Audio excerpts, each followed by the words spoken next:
निरुत्तर करेगा परमेश्वर आपके शत्रुओं को और आपको बचाएगा। ईश्वर का वचन तो कहता है कि दूसरी तरह के विश्वासी बनो कि जब परीक्षा आए, जब दुख आए, तो अपने विश्वास को और मजबूत और पक्का करो। प्रभु कहता है तेरा मन कच्चा ना हो, मत डर, ना डर, तेरा मन ना कच्चा हो। वचन कहता है ना कि अकाल के दिनों में इसहाक ने बोया और 100 गुना पाया।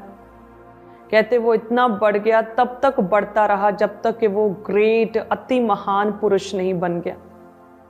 गरार का राजा कहते उसे जेलसी करने लगा। इतना बढ़ाया प्रभु ने, इतना बढ़ाएगा परमेश्वर आपको कि दूसरे लोग जो है वो ये सोचेंगे, सिर पर हाथ मारेंगे कि ये हुआ क्या। हम तो इसे नीचे धकेलना चाहते थे, लेकिन ये बना क्या, ये कैसे ऊंचा हो गया।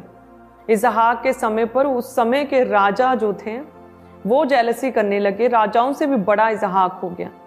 यूसुफ के साथ परमेश्वर ने इस तरह से बात की, इस कदर प्रभु ने उसे ऊंचा किया, इस तरह से प्रभु ने अपनी कठिन गहरी बातों को उसके साथ शेयर किया। उसे ही प्रभु ने चुन लिया सारे भाइयों में से। अपने हेवनली वेज को प्रभु ने उसके लिए ओपन किया, अपने दर्शनों को उसके साथ साझा किया, अपनी कठिन बातों को उसे बताया कि उसके भाई उसके साथ जेलसी करने लगे। हालेलुया। आप वो एक हैं जिन्हें परमेश्वर ऊंचा करेगा। आप अपने घराने में, अपने आसपास के लोगों में आप हैं वो जिन्हें परमेश्वर चुनेगा। जिस तरह से प्रभु ने सब भाइयों में से यूसुफ को चुन लिया और बाकी जेलसी करने लगे। आप ऊंचे किए जाएंगे, चाहे कोई जेलसी करे, आपसे ईर्ष्या करे, चाहे आपको कोई नीचा गिराना चाहे, लेकिन आप ऊंचे उठाए जाएंगे। प्रभु अपलिफ्ट करने वाला परमेश्वर है और प्रभु आपको ऊंचा करेगा। हालेलुया। कोई व्यक्ति, कोई शैतान, कोई शत्रु को चाहे जितना भी जोर लगा लें आपके लिए, लेकिन आपकी ओर जीविता परमेश्वर है, प्रभु यीशु मसीह। वो आपकी ओर है और वो आपके साथ है और आपको कभी भी गिरने नहीं देगा, आपको अपलिफ्ट करेगा। दुनिया आपको निराश कर सकती है, डिस्करेज कर सकती है। आपने जो अपने दुख में उसे अपना सगा मानकर उससे जो अपने दिल की बात की, अपने दुख को शेयर किया, ये सोच के कि मेरा मन हल्का हो जाएगा और सामने वाला मेरी बात समझेगा, लेकिन आपने क्या देखा कि हुआ उल्टा ही। उस व्यक्ति ने आपकी बात तो सुनी, लेकिन साथ में कई गुना बढ़ा चढ़ा कर वो बात आगे शेयर की, आपके दुख को और बढ़ा दिया, आपको ताना दिया, आपको टोंट मारी, आपके दिल की बात को समझे नहीं। आपका दुख कम नहीं हुआ दूसरों को बताने से। हो सकता है कि लोग आपको ना समझे, आपके दुख को ना समझे, आपकी पीड़ा को, आप जिस प्रॉब्लम में से होकर गुजर रहे हैं, हो सकता है कि वो ना समझें आपकी उस प्रॉब्लम को, आपको डिस्करेज करें, आपको जज करें, आपके लिए गलत नैरेटिव सेट करें। लेकिन जो परमेश्वर है ना, वो इतना महान परमेश्वर, ग्रेट परमेश्वर है कि जब आप उस परमेश्वर के करीब आते हैं, चाहे आप कितने भी बड़े पापी क्यों नहीं, कितने भी बड़े नछेड़ी क्यों नहीं, कितने भी पाप क्यों नहीं किए, कितने भी रोगी क्यों नहीं, जब आप परमेश्वर के सामने जाते हैं, अपने दुखों को, अपनी गाथा को परमेश्वर के सामने रखते हैं, अपने पापों को अंगीकार करते हैं, अपने पापों को उस परमेश्वर के सामने मान लेते हैं, तो वो परमेश्वर उस दुनिया की तरह नहीं है जो आपकी बातों को आगे फैलाए, जो आपके अंगीकार को, आपकी कन्फेशन को लोगों के सामने बताए। वो ऐसा परमेश्वर नहीं। वो परमेश्वर यूब के दोस्तों की तरह तो बिल्कुल नहीं है, जिन्होंने यूब को मिसजज किया, ब्लेम किया, उसे कई तरह की बातें सुनाई, उसे पापी कहा, उसे कहा कि तूने जरूर कोई पाप किया होगा, उसके दुख को समझा नहीं, उसे डिस्करेज किया, उसे और दुखी कर दिया और नीचे गिरा दिया। वो ऐसा परमेश्वर नहीं है। आइए देखते हैं यूब 4 अध्याय और उसके 8 में लिखा कि जो फर्स्ट फ्रेंड था एलिपज, वो कहता है देखने में तो जो पाप को जोतते हैं और दुख बोते हैं वही उसको काटते हैं। वो कहता है कि नहीं नहीं, जो तू कह रहा है ना कि मैंने कोई पाप नहीं किया, मैं निर्दोष हूँ, नहीं नहीं, तू ऐसे ही कह रहा है, ऐसा नहीं है। जो दुख बोते हैं ना, जो पाप को जोतते हैं वही उसे काटते हैं। ऐसा कैसे कि तूने किसी को दुख नहीं दिया, तूने कोई पाप नहीं किया, तूने जरूर कोई मिस्टेक की है, तूने जरूर कोई पाप किया है, इसीलिए तू इस कष्ट में है। और कहते उस फ्रेंड ने उसे तसल्ली नहीं दी बल्कि और निराश कर दिया। कहते फिर उसका दूसरा फ्रेंड बिलदद, वो उसके पास आया अय्यूब 8 अध्याय उसकी 20 में, और कहने लगा देख, परमेश्वर ना तो खरे मनुष्य को निकम्मा जानकर छोड़ देता है, ना बुराई करने वाले को संभालता है। ऐसा तो कहता है, दूसरा भी सेम कहता है कि ऐसा तो नहीं है कि परमेश्वर किसी खरे मनुष्य को इस तरह से असहाय, ऐसी बुरी कंडीशन में छोड़ दे, और ना किसी बुराई करने वाले को प्रभु संभालता है। जो तू इस कष्ट में, इस पीड़ा में है ना अय्यूब, तूने जरूर कोई बुराई की है, जरूर तूने परमेश्वर की दृष्टि में बुराई की है। ऐसा नहीं हो सकता कि परमेश्वर किसी बुराई करने वाले को संभाल ले, और ऐसा नहीं हो सकता कि परमेश्वर किसी खरे मनुष्य को निकम्मा जानकर छोड़ दे। तुझे जो परमेश्वर ने छोड़ा, तूने जरूर कोई बुराई की। और कहते दूसरे फ्रेंड ने भी उसे पूरी तरह से निराश कर दिया, डिस्करेज कर दिया, उसे तसल्ली नहीं दी, उसका साथ नहीं दिया। फिर कहते कि उसके पास तीसरा दोस्त आता है, सोपर जिसका नाम था, और वो कहता है 11 उसकी 13 में कि यदि तू अपना मन शुद्ध करे और ईश्वर की ओर अपना हाथ फैलाए और जो कोई अनर्थ काम तुझसे होता हो उसे दूर करे, अपने डेरों में कोई कुटिलता ना रहने दे, तब तो तू निश्चय अपना मुंह निष्कलंक दिखा सकेगा और तू स्थिर होकर कभी ना डरेगा। कहते हैं कि तीसरा भी सेम उसी तरह से कहता है कि तुझसे जरूर कोई ना कोई अनर्थ काम हुआ है और तेरे डेरे में जो कुटिलता पाई जाती है, जरूर तू किसी ना किसी पाप में है और तूने कोई ना कोई पाप किया है। तू परमेश्वर की दृष्टि में निकम्मा है, तू बुरा मनुष्य है, तूने कोई पाप किया, तेरा मन शुद्ध नहीं, तेरे मन में बैर भाव है, तेरे मन में बुराई बसी है। तो तू परमेश्वर से कहे, प्रभु के आगे तौबा कर और प्रभु तुझे बचा लेगा, तू ना डरेगा। सो किस तरह से हमने देखा कि अय्यूब के तीनों फ्रेंड्स ने उसे मिसजज किया, उसे ब्लेम किया, उसे कहा कि तू निकम्मा है, तेरा मन शुद्ध नहीं है, तेरे डेरे में, तेरे घर में कुटिलता बसी है, तूने पाप किया, तूने दूसरों के जीवन में जरूर दुख बोया है, तू निर्दोष नहीं है। मिसजज किया, उसे डिस्करेज किया। परमेश्वर की दृष्टि में अय्यूब कहते खरा मनुष्य था, सीधा था, परमेश्वर का भय मानने वाला और बुराई से दूर रहने वाला मनुष्य था। हो सकता है कि लोग आपको मिसजज करें, लोग आपके लिए गलत गलत नैरेटिव सेट करें, लोग आपकी बुराई करें, आपके आसपास के लोग जो आपको लाइक नहीं करते आपके बारे में बुरी बात करें, लेकिन मायने ये करता है कि परमेश्वर क्या कह रहे हैं।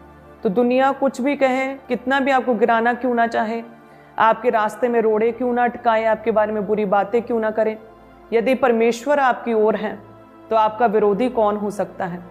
यदि परमेश्वर आपका युद्ध लड़े तो भला कौन जीत सकता है। जो परमेश्वर हमारी ओर है वो उनसे बड़ा है, उनसे बढ़कर है जो कि उनकी ओर है। हालेलुया। सो क्या करें, अपनी प्रॉब्लम्स को, अपनी चिंताओं को, अपने दुखों को परमेश्वर के सामने रखें। वो आपकी सुनता है, आपको ब्लेम नहीं करता है। कोई भी व्यक्ति चाहे कितना भी बड़ा पापी क्यों ना हो, जब वो अपने पापों को परमेश्वर के आगे मान लेता है, परमेश्वर प्रभु यीशु मसीह उसे जज नहीं करते, उसे ब्लेम नहीं करते हैं, बल्कि परमेश्वर उसे माफ़ करते, उसे क्षमा करते हैं और प्रभु उसे चांस देते हैं, उसे नई सृष्टि बनाते हैं, अपने पवित्र आत्मा को उसके जीवन में उंडेल देते हैं। प्रभु जज नहीं करते, प्रभु नैरेटिव सेट नहीं करते आपके लिए, प्रभु आपकी बातों को फॉरवर्ड नहीं करते और लोगों में, प्रभु आपकी बातों को अपने तक रखता है और प्रभु आपको फ्री करता है, आपको परमेश्वर बचाता है, आपके मन को नया करता है, आपको प्रभु चांस देता, आपको मौका देता, आपके जीवन में प्रभु अपनी योजनाओं को सिद्ध करता है। हालेलुया। प्रभु कहता है मैं भले चंगों के लिए थोड़ी आया हूँ, जो बहुत अच्छे हैं उनके लिए थोड़ी आया हूँ, मैं तो बीमारों के लिए आया हूँ, मैं तो पापियों के लिए आया हूँ, मैं तो कमज़ोरों के लिए आया हूँ, मैं तो निर्बलों के लिए आया हूँ, मैं तो कंगालों के लिए आया हूँ। हालेलुया। ऐसा परमेश्वर है। सो आज से अपनी प्रॉब्लम्स को, अपनी पीड़ाओं को परमेश्वर के आगे रखें। प्रभु आपको समझता है, परमेश्वर आपकी सुधि लेता है। प्रभु ने आपके सारे दुखों को, आपके सारे श्रापों को ऑलरेडी क्रूस पर ले लिया है।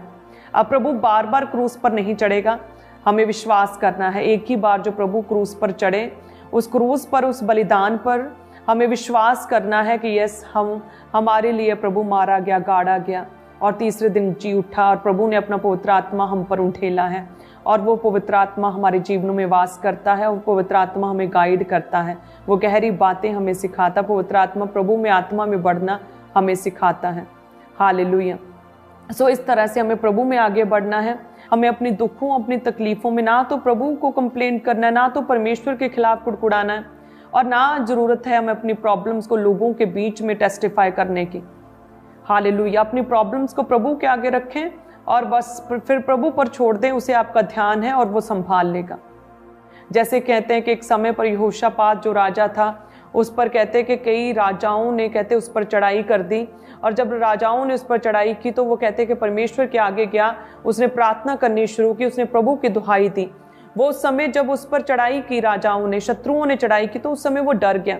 नेचुरली जब कोई भी चीज़ होती है, आपको पता चलता है आपको ये प्रॉब्लम है, ये बीमारी, या आपके घर में कोई क्लेश है, कोई भी ऐसी विपत्ति आती है, एकदम से डर जाते हैं। ये नेचुरल बात है कि आप उस समय डर गए, लेकिन उसके बाद स्टेप क्या लिया? डरने के बाद क्या किया? क्या आप हाथ पर हाथ धर कर बैठ गए? क्या आप स्ट्रेस ले लिया? आप डिप्रेशन में चले गए, अपने आप को कमरे में बंद कर लिया? जो आपके घर में लड़ाई थी उसे क्या आपने और ज़्यादा बढ़ा लिया? क्या आपने उसे अपने मायके में शेयर किया, अपने फ्रेंड्स को वो उस लड़ाई के विषय में बताया? जो आपको प्रॉब्लम हो गई, क्या उसके विषय में आप इग्नोरेंट रहे? या फिर आपने परमेश्वर की दुहाई दी, या फिर अपनी प्रॉब्लम को प्रभु के आगे रखा? वचन कहता है दूसरा इतिहास 20 अध्याय में जब हम देखते हैं तो प्रभु के वचन में लिखा कि जब मुआबियों, अम्मोनियों और उनके साथ कई मुनियों ने युद्ध करने के लिए यहोशापात पर चढ़ाई की, तब लोगों ने आकर यहोशापात को बता दिया। 3 में लिखा कि तब यहोशापात डर गया और यहोवा की खोज में लग गया। वो डर तो गया, डरा, लेकिन क्या किया उसने? यहोवा की खोज में लग गया। कैसे खोजा? पूरे यहूदा में उपवास का प्रचार करवाया। अतः यहूदी यहोवा से सहायता मांगने के लिए इकट्ठे हुए, वरन वे यहूदा के सब नगरों से यहोवा से भेंट करने को आए।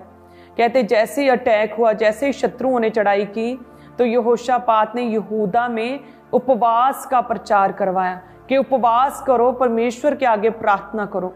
वो कहता है कि हे परमेश्वर, भले ही अब मेरा बस नहीं चलता प्रभु, मुझे कुछ सूझता नहीं है, लेकिन प्रभु मेरी आंखें तेरी ओर लगी हैं। हे परमेश्वर, तू न्याय करने वाला परमेश्वर है, प्रभु हमें छुड़ा, हमें बचा प्रभु। वो दुहाई देने लगे जब शत्रुओं ने अटैक किया। और आगे हम यदि देखें तो परमेश्वर उनकी ओर से लड़ा और परमेश्वर ने सब शत्रुओं पर उन्हें विजय दिलाई और प्रभु ने उन्हें हारने नहीं दिया, उन्हें शर्मिंदा होने नहीं दिया।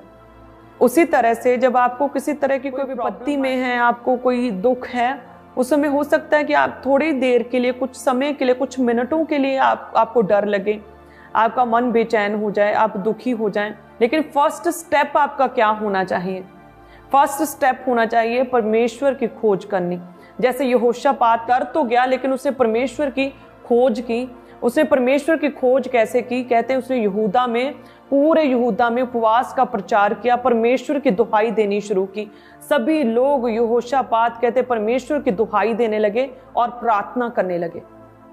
जब भी कुछ ऐसी प्रॉब्लम हो, जब आपको लगे कि अब क्या होगा, आपको कुछ सोचता नहीं है, आपको समझ नहीं आ रहा है, आपको लग रहा है अब मेरे सहने से बाहर है, अब ये पॉसिबल नहीं कि मैं कर पाऊं, मेरी कौन मदद करेगा, मुझे कुछ भी सूझता नहीं, अब मैं क्या करूं? उस समय क्या करें? उस समय यहोशापात की तरह प्रार्थना करें, उस समय प्रभु की दुहाई दें, उस समय उपवास में बैठ जाएं, उस समय परमेश्वर के आगे अपनी प्रॉब्लम्स को रखें, प्रभु संभाल लेगा। जिस तरह से प्रभु ने उस समय यहोशापात उसके राज्य को स्थिर किया, सारे शत्रुओं से लड़ा परमेश्वर, शत्रुओं के मनों में डर समा गया, कहते हैं वो डर गए, वो भागे। उसी तरह से उस बीमारी को भी परमेश्वर आपके जीवनों से भगाएगा। वो व्यक्ति जो आपको गिराना चाहता है, उसके मन में परमेश्वर डर उत्पन्न करेगा, आपके जीवन से भागेगा, कांपेगा और डरेगा। हालेलुया। निरुत्तर करेगा परमेश्वर आपके शत्रुओं को और आपको बचाएगा। फर्स्ट स्टेप क्या है? खोज करनी है परमेश्वर की। एक विश्वासी की लाइफ में जब कोई दुख आता है तो वो 2 तरह से वो रिएक्ट कर सकता है। या तो वो उस दुख में रो सकता है, अपने आप को कमरे में बंद कर सकता है, परेशान रह सकता है, वो हर समय चिल्ला सकता है, शिकायत कर सकता है, कंप्लेन कर सकता है। या फिर वो परमेश्वर की दुहाई दे सकता है, अपने विश्वास को उस परीक्षा में, उस दुख में अपने विश्वास को मजबूत कर सकता है। हालेलुया। सो परमेश्वर का वचन तो कहता है कि दूसरी तरह के विश्वासी बनो कि जब परीक्षा आए, जब दुख आए, तो अपने विश्वास को और मजबूत और पक्का करो। प्रभु कहता है तेरा मन कच्चा ना हो, मत डर, ना डर, तेरा मन ना कच्चा हो। क्या करें? प्रार्थना में लग जाएं, प्रभु की दुहाई दें और वचन ज्यादा से ज्यादा पढ़ने का प्रयास करें, उपवास में लग जाएं, प्रभु की दुहाई दें, अपने विश्वास को मजबूत करें। साइलेंट टाइम्स में भी प्रभु में बने रहें, अड़े और खड़े रहें, स्थिर रहें, प्रभु में बने रहें, परमेश्वर के वचनों का अंगीकार करते रहें, किसी भी तरह के संदेह और निराशा को अपने जीवन में आने ना दें। यदि हम प्रभु के वचन में देखें लूका 12 में, तो इस वचन में परमेश्वर कहते हैं कि यदि तुम अपनी उम्र में एक घड़ी भी बढ़ा नहीं सकते हो तो किस बात की चिंता करते हो। इस वचन में परमेश्वर कहता है कि यदि तुम अपने जीवन में इस छोटे से काम को भी नहीं कर सकते हो, तो फिर और बातों के लिए क्यों चिंता करते हो? तुम्हारा परमेश्वर जो है, जिसने पक्षियों को आसरा दिया, सहारा दिया, पक्षियों को पालता, कौवे को पालता, ना काटता है, ना बोता है, ना जोतता है, ना बटोरता है, उसे पालता है, तो तुम तो उस परमेश्वर की संतान हो, तुम तो उन पक्षियों से कहीं अधिक बढ़कर हो। तुम्हें परमेश्वर क्यों ना संभालेगा, क्यों ना पालेगा, क्यों ना सहारा देगा तुम्हारा परमेश्वर। प्रभु क्या कहते हैं, किसी भी बात की चिंता मत करो। और यदि हम प्रभु के वचन में पढ़े, लूका 12 अध्याय उसकी 29 में लिखा कि तुम इस बात की खोज में ना रहो कि क्या खाएंगे और क्या पिएंगे, और ना संदेह करो। परमेश्वर कहते हैं कि तुम इन बातों की चिंता ना करो कि मेरे पास जॉब नहीं, मेरे पास घर नहीं, मैं रेंटेड घर में हूँ, मेरे पास कपड़े नहीं, मेरे पास मकान नहीं, मेरे पास खाना नहीं, मेरे पास रोटी नहीं। तुम इन बातों की चिंता क्यों करते हो? इस बात की खोज में ना रहो कि क्या खाएंगे, क्या पिएंगे, और ना ही संदेह करो, बल्कि क्या करो, क्योंकि संसार की जातियां इन सब वस्तुओं की खोज में रहती हैं। तुम्हारा पिता जानता है कि तुम्हें इन वस्तुओं की आवश्यकता है, परंतु उसके राज्य की खोज में रहो।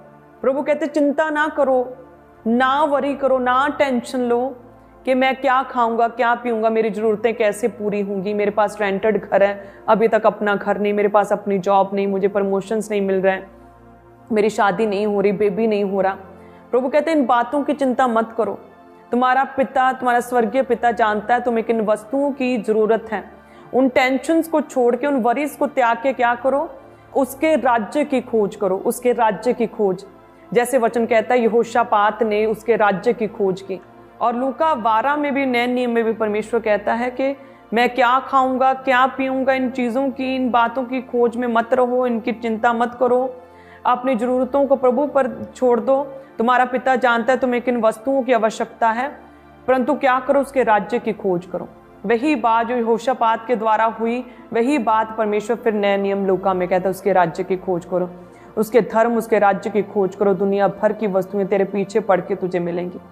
तो उसके राज्य की खोज कैसे करें? प्रार्थना में प्रभु के राज्य की खोज करें, परमेश्वर के वचन के बीच से खोज करें, अपने जीवन से उन बुराइयों को निकालें, इस तरह से परमेश्वर के वचन की खोज करें, इस तरह से वचन को पढ़ें, इस तरह से अपने लाइफ पर अप्लाई करें प्रभु के वचन को, कि वो चीज़ें, वो बुराइयां आपके जीवन से बाहर निकलें, आपका हृदय पूरी तरह से नया और परिवर्तित हो जाए।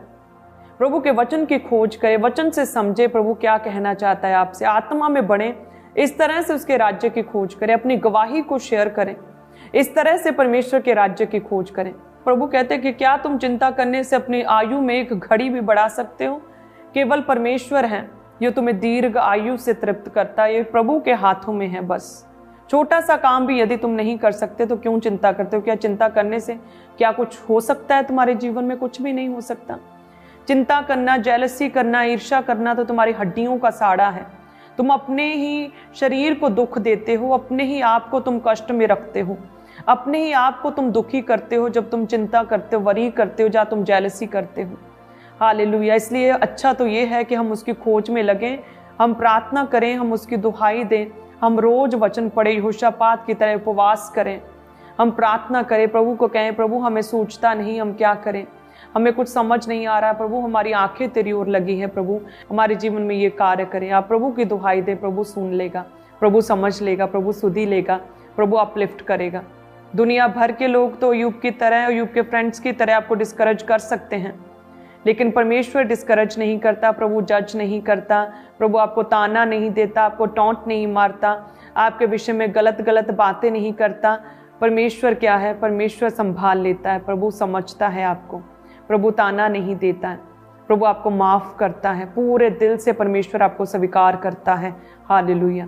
आज से अपनी प्रॉब्लम्स को केवल परमेश्वर के आगे रखें, आप देखेंगे किस तरह से परमेश्वर आपको ऊंचा करेगा, आपको अपलिफ्ट करेगा। हालेलुया। जब हम प्रभु के वचन में भी एक जगह पर देखते हैं कि जब प्रभु यीशु मरियम और मार्था के घर में गए, तो जो मरियम थी वो प्रभु के चरणों में बैठकर परमेश्वर के वचन को सुन रही थी, और जो मार्था थी वो सेवा कर रही थी, वो काम कर रही थी। और जब उसने देखा कि मरियम मेरी बहन मेरी मदद नहीं कर रही, मेरी हेल्प नहीं कर रही, तो यीशु के पास आकर वो क्या करती, कंप्लेंट करती है कि हे प्रभु, हे यीशु, क्या तुझे नहीं पता, क्या तू नहीं जानता कि देख मेरी बहन मेरी मदद नहीं कर रही, मरियम ने मुझे अकेला छोड़ दिया, मेरी हेल्प नहीं कर रही, मेरी सहायता नहीं कर रही है। कहते वो घबरा गई और कहते प्रभु कहते मार्था से कि हे मार्था, तुम बहुत बातों के लिए चिंता करती हैं, तू क्यों घबराती है, तू क्यों स्ट्रेस लेती है इतना। मरियम ने तो अपने उत्तम भाग को चुन लिया, उसे पाल लिया है। सो चिंता करने से क्या हम परमेश्वर को प्रसन्न कर सकते हैं? आप काम कर रहे हैं लेकिन साथ में आप चिंता कर रहे हैं। आप जैसे प्रभु के दास कहते हैं ना कि आपको पता है कि आपने चर्च में इस बांस को लगाया, आपको पता है, लोगों को पता है, लेकिन क्या परमेश्वर को पता है? मार्था सेवा कर रही थी, मार्था को पता था, लेकिन क्या परमेश्वर को पता था कि वो सेवा कर रही है? प्रभु कहते तू क्यों चिंता करती है? पहले उसने चिंता की, उसके बाद उसने कंप्लेंट की, वो उसका मन घबराया। और देखिए प्रभु का उत्तम भाग परमेश्वर ने मरियम को दिया जो प्रभु के चरणों में बैठी थी। सो चिंता किसी भी तरह से परमेश्वर को प्रसन्न नहीं करती। चिंता करने से आप एक घड़ी भी अपनी आयु में बढ़ा नहीं सकते हैं। चिंता करने से आप अपने जीवन की परिस्थितियों को चेंज नहीं कर सकते हैं। तो क्या करें? आज से प्रभु के चरणों में बैठे मरियम की तरह प्रार्थना में ज़्यादा से ज़्यादा समय व्यतीत करें। परमेश्वर के आगे वचनों के द्वारा प्रभु को खोजें, उसके धर्म की, उसके राज्य की खोज करें। हालेलुया। अंगीकार करें कि आज से मैं कोई भी चिंता नहीं करूंगा, मैं टेंशन नहीं लूंगा, मैं स्ट्रेस नहीं लूंगा, मैं आज से आनंदित रहूंगा। लेकिन वचन कहता है कि क्या केवल चिंता छोड़ देने से सब कुछ हो जाएगा? कि हाँ, प्रभु कहता है कि चिंता मत करो, आज से मैं कोई चिंता नहीं करूंगा, काम बने या ना बने। और आप जी फोन पर लगे हुए हैं, घंटों फोन पर टाइम स्पेंड कर रहे हैं, प्रभु कहता है चिंता ना करो। प्रभु कहता है स्ट्रेस ना लो, चिंता ना लो। और मैं जी टीवी देख रहा हूँ, और अब रात रात भर आप टीवी देख रहे हैं, आप फिल्में देख रहे हैं, आप सिनेमा देख रहे हैं। प्रभु कहते हैं चिंता ना करो। और आप फ्रेंड्स के साथ बातें कर रहे हैं, आप बैठे हुए हैं प्रार्थना के समय पर, अपने काम के समय पर, अपनी जॉब के समय पर आप बातें कर रहे हैं। प्रभु कहते हैं चिंता ना करो, सारी चिंताएं मुझ पर डाल दो। ऐसा नहीं है, पूरे वचन को फॉलो करना पड़ेगा। प्रभु कहते हैं किसी भी बात की चिंता ना करो, और क्या करो? उसके धर्म, उसके राज्य की खोज भी करो। चिंता भी नहीं करनी आज से, और साथ में क्या करना है? प्रार्थना भी करनी है, साथ में वचन को पढ़ना है, ज्यादा से ज्यादा वचन पढ़ने का प्रयास करना है, वचन के बीच से प्रभु को खोजना भी है। इस तरह से परमेश्वर कहता है कि चिंता ना करो और उसकी खोज करो। सारी चिंताएं प्रभु को दे दो और प्रभु फिर संभालेगा। हालेलुया। आधे वचन को पूरा करने से कुछ नहीं होगा, पूरे वचन को पूरा करना होगा। कि आज से हम क्या? परमेश्वर के धर्म, उसके राज्य की खोज करेंगे, प्रार्थना करेंगे, वचन को पढ़ेंगे, उपवास रखेंगे, संगति करेंगे, अपने जीवन से बुराई को त्याग देंगे, अपने पापों को परमेश्वर के आगे मान लेंगे, और यीशु के नाम में हम मसीह में एक नई सृष्टि होंगे, पवित्र आत्मा से अपने आप को भरने देंगे और चिंता नहीं करेंगे। सो इस तरह से ये वचन आपके जीवन में पूरा होगा जब पूरे वचन को अपने जीवन में आप इम्प्लीमेंट करेंगे। हालेलुया। सो आज से परमेश्वर का धन्यवाद करें, प्रभु के नाम को महिमा दें, प्रार्थना करें लगातार, क्योंकि वचन कहता है कि प्रभु के सामने से आपकी कोई भी चीज छुपी नहीं है। प्रभु क्या कहते हैं कि मैं तेरा उठना बैठना जानता हूँ, तेरे विचारों को दूर ही से समझ लेता हूँ। सो ऐसा परमेश्वर है जो जिसने आपको आगे पीछे से घेर रखा है और अपना हाथ आप पर रखे रहता है। सो देखिए, जो परमेश्वर आपके साथ साथ रहता है, आपके विचारों को दूर ही से समझ लेता है, आपके मन की भावनाओं को जानता है, अलग अलग करके आपके इमोशंस को आर पार करके छेद सकता है, आपके चाल चलन को जानता है, आपके उठने को लेटने की भली भांति छानबीन करता है। वो परमेश्वर जिसने आपको आगे पीछे से कहते घेर रखा है, अपना दयावान हाथ आप पर रखे रहता है। सो अपनी सारी चिंताएं उस परमेश्वर पर डाल दें। हालेलुया। वो परमेश्वर आपको संभाल लेगा, उसे आपका ध्यान है। प्रभु कहता तुम पक्षियों से तो बढ़कर ही हो, तुम उस घास से तो बढ़कर ही हो, तुम उस सोसन के पेड़ से तो बढ़कर ही हो। प्रभु कहता फिर क्यों चिंता करते हो? मैं क्या खाऊंगा, क्या पीऊंगा, मैं क्या करूंगा, क्यों संदेह करते हो? उसकी खोज करें वचन से, रोज वचन पढ़ें, उपवास करें यहोशापात की तरह, प्रभु की दुहाई दें। हालेलुया। प्रभु आपको छुड़ा लेंगे, बचा लेंगे, प्रभु आपके साथ हैं। हालेलुया। प्रभु आपको ब्लेस करेंगे प्रभु यीशु मसीह के नाम में।